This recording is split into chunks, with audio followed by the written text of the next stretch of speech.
Et voilà, Shavua Tov Rav. Shavua Tov. Alors, une belle paracha la semaine dernière, un peu compliquée. Et on a réussi à en parler. Qu'est-ce que tu entends? J'ai entendu du bien, on a respecté tout le monde et on a fait de mal à personne, c'est l'essentiel. Alors, c'est quoi la paracha? Donc on avance. On avance. Cette semaine, c'est Parashat Kedoshim. Kedoshim. Ça vient du mot Kadosh, qui veut dire... Kedusha. Alors, je crois que c'est une boulangerie à Jérusalem, boulangerie Kadosh, ok. Alors, sainteté. Mm-hmm. Qu'est-ce que ça veut dire que la Torah nous dit « Soyez saints ». Je lis le verset. « Daber el kol adat bnei Israël, ve'amarta alem » tu diras à tout le peuple « Kedoshim tiou » vous serez saints. « Ki kadosh ani Hashem elokechem » parce que je suis saint, moi votre Dieu. Alors, cette phrase, c'est « Soyez saints » tout le temps ou pour Kippour, Shabbat, Yom Tov? C'est tout le temps. C'est une vie sainte. Ah, ok. Il y a la terre sainte, il y a la ville sainte, ouais. Et il y a les hommes saints. Alors, qu'est-ce qu'il faut pour être saint? Alors, manger équilibré, boire Contrex, 3 fruits et légumes par jour. C'est quoi l'histoire? Alors, Rashi nous dit oui. Que le mot Kedusha est séparé des Averot. Quel Averot? De l'adultère, des femmes interdites. Mm-hmm. Donc, s'éloigner des liens qu'on a vus la semaine dernière. Voilà, okay. C'est ça la Kedusha. Ok, très bien. Donc là où il y a la vie de Znout, d'adultère, c'est l'antithèse de Kedusha. D'accord. Okay. Ça, c'est le pshat de Rashi. On va essayer d'être saint. Le Ramban nous dit, mais qu'est-ce que ça veut dire que ça ressemble à Dieu? Puisque le Midrash nous dit, vous serez saints, comme moi aussi je suis saint. Qu'est-ce que ça veut dire que Dieu est saint dans le contexte de Rashi? Oui, surtout dans le contexte où tu viens d'expliquer que nous, on est saints. En s'éloignant. Voilà. Hachem, il n'a pas besoin de s'éloigner de ce genre de faute. Alors, le Ramban, il dit, Kedoshim tiou, c'est pas seulement tu t'éloignes de ce qui est interdit, tu t'abstiens d'exagération, même dans le permis. Ça veut dire, tu peux manger un steak, mais pourquoi aller chez Papa Gaillot et en manger 10? Ah, parce qu'il est meilleur, c'est évident. C'est la viande tu veux boire du vin, mais ouais. Pourquoi boire 3 bouteilles et être sous? Tu veux te marier, mais... Prends une femme. Et il y a une quantité normale. Mm-hmm. Ça veut dire, même le permis, il y a abusé. Même ceux qui fument, qui n'est pas bien, au moins qu'ils abusent pas. Ouais. Ça veut dire, mais le Ramban, il dit, même dans ce qui est permis, et malheureusement, il dit le Ramban, un homme peut faire que du permis, être complètement dans le mauvais chemin. Et ça veut peut-être dire aussi, et tu m'arrêtes si je me trompe, hein, comme d'habitude, parce que je me trompe souvent, il y a un niveau qui est là, d'accord? Il y a l'homme qui est au niveau 0. Là, en dessous, il y a les fautes, et au-dessus, il y a l'élévation vers Dieu. On te dit, pour être saint, déjà, premièrement, ce qui est en dessous, les relations interdites, le vol, le meurtre, tu t'éloignes. Voilà. Tu arrives ici, tu es au niveau 0. On te dit, ça, c'est pas suffisant. Voilà. Ne pas faire de fautes, c'est bien. Aller au-delà et te rapprocher de la Kedusha d'Hachem, comme lui, il est saint, ouais. Aller vers lui, tendre vers lui.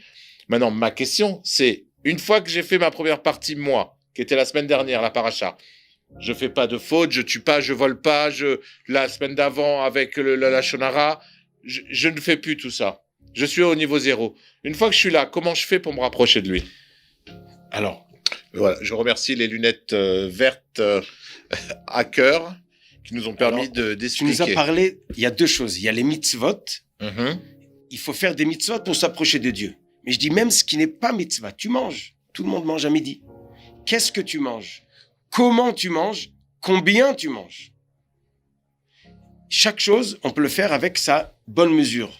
Mm-hmm. Et d'ailleurs, dans la santé, c'est aussi comme ça. Tu as parlé de 3 fruits avant par jour. Ouais, 3 fruits et légumes. 3 fruits et légumes. Mais est-ce que 30 fruits et légumes par jour, c'est bien? Non, c'est pas bon. C'est pas bon, c'est abusé. Donc même le bien... Il y a un taux de carence. Comme la vitamine C. Tu prends un cachet de vitamine C, ça te fait du bien. 2 cachets de vitamine C, ça te fait du bien. Le 3e, ça peut te faire du mal. Voilà. Alors en réalité, chacun, par rapport à son degré, il avance. Mm-hmm. Il y a des choses qui sont matim ou qui conviennent par rapport à telle personne. Autre chose. Chacun à son degré doit faire le pas avancé et s'éloigner de ce qui est abusé. C'est vrai qu'il y a des gens, tant qu'ils n'ont pas mangé un steak 350 grammes, ils sont pas rassasiés. Il y en a 150, ça suffit. Il y en a 250, chacun a son. Il y en a qui peuvent ne pas manger de steak, ils sont rassasiés. Donc chacun, par rapport à son degré, mais il faut aller vers le sens de ne pas abuser. Comme ça, le Ramban dit, Kedoshim Tiyu, c'est s'abstenir de ce qui est permis. D'abord, parce que celui qui va jusqu'à l'extrême du permis va arriver vers l'interdit, mais pas seulement pour ça, parce qu'il faut s'élever et arriver à la kavana, ou la pensée, l'attention d'Akadosh Baruch Hu, qu'on arrive vers la avodat Hashem, et non pas vers développer et chercher ses désirs et plaisirs. Mais il y a une troisième explication de Rab Shimon Shkop. C'est pas du Maroc, Shkop, mais c'est pas grave. Ouais, c'est pas loin. C'est pas plus tunisien non plus. Un Algérois. Qui nous dit, qui fait le lien avec Kedoshim de Ve'avta l'eracha kamocha. Qui veut dire, il y a un goy qui a voulu se convertir et qui est venu voir Hillel. Il dit, tu peux me convertir et m'apprendre toute la Torah sur un pied. Il dit, il n'y a pas de problème. Alors c'est quoi la Torah? Ve'ahavta l'eracha kamocha. Tu aimeras ton prochain comme toi-même. Ah bon? Et tout le reste? Le reste, tu iras l'apprendre, tout le reste. Le reste, c'est de la lecture. Alors, qu'est-ce que ça veut dire, tu aimeras ton prochain comme l'autre, comme toi-même? Et dit la Gemara, ce que tu veux pas qu'on te fasse, tu fais pas à l'autre. Tu veux qu'on te fasse un croche-pied? Non, ne le fais pas à l'autre. Tu veux qu'on te coince? Qu'on dit du mal de toi? Non, tu fais pas à l'autre. Tu veux qu'on te pique ta femme? Non, tu le fais pas à l'autre. Mais comme ça, la Gemara nous explique. Mais la question, pourquoi c'est pas marqué? Je veux qu'on me donne, je veux avoir, je donne à l'autre. Pourquoi on parle du ne pas?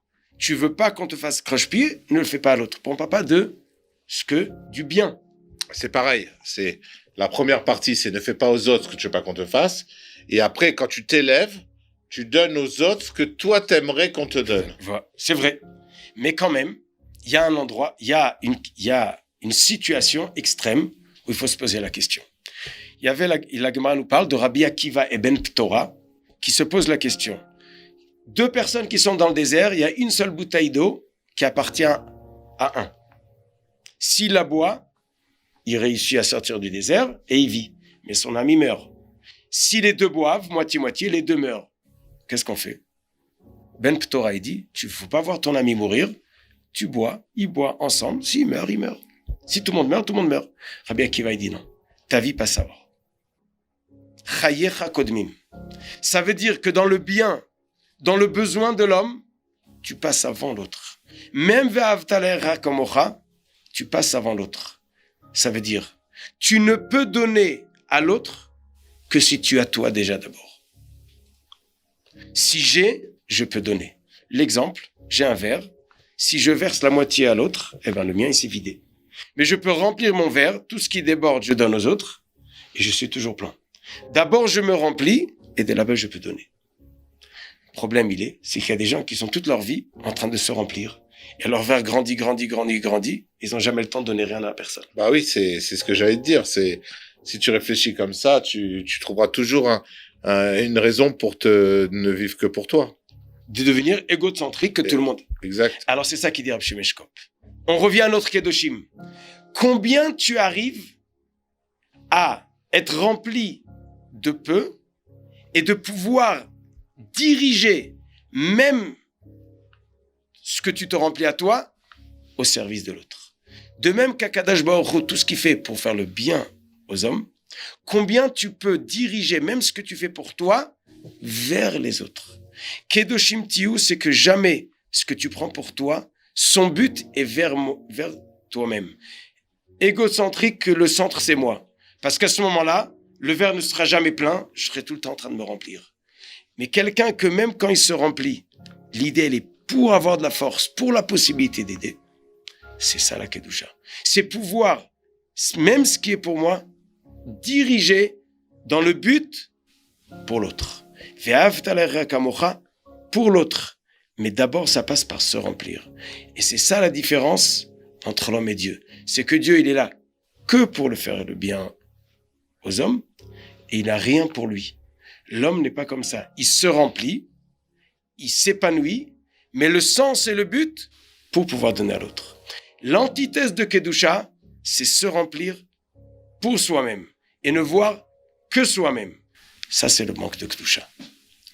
Donc, Pour résumer, pour s'approcher de Dieu, il faut penser aux autres. il faut que même quand je pense à moi et je me remplis, je suis dirigé vers l'autre. Voir les autres. Plus vite un homme il arrive à avoir ce qu'il a besoin et pouvoir donner à l'autre, là il est plus kadosh. Alors, Plus il arrive à voir dans son monde les autres aussi, sa femme, ses enfants, ses voisins, ses amis, tout le peuple juif, toute l'humanité, il s'approche plus et plus de la Kadosh Baruch Hu.